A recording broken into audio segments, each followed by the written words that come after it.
Hi folks, this is Jackie Bushman. Welcome to Easton's Vital Zone. This week we're going to be hunting with Dan Massimillo as he heads to Kansas on a late season bow hunt for whitetails. Let's go right to it.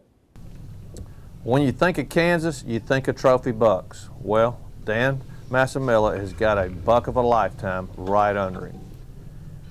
He's going to try to get his bow back drawn right when that buck kind of comes out from under that tree right there, but he ends up having to hold this bow a pretty good bit because this buck right here is kind of chasing this doe off, and then he's going to cut back to the left right there. I think there's another deer over there, but he stops and he gives Dan an opportunity right here, and you can see that red dot right there. That's his sight. He's aiming at the lower 1/3 of the whitetail right there, and folks, always aim at the lower 1/3.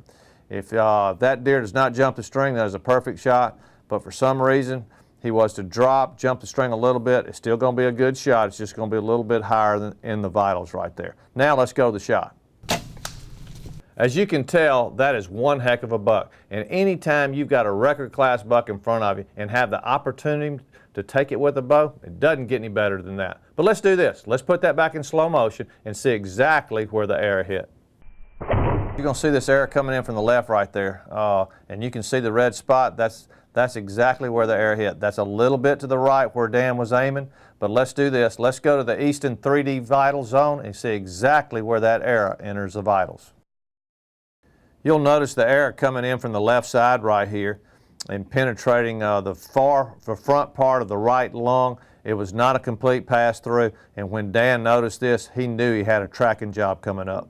You know, when Dan got down, he knew he had a tracking job from the shot right there. And folks, you know, we're fortunate we got a camera guy to help. But if you're by yourself and you see you've made a shot like that and it's possibly a one lung situation, go back to the hunting camp and get one of your hunting buddies and let them trail as far as trailing the blood. You stay out in front and see if you can spot the buck bedded up, and that way you can get another shot.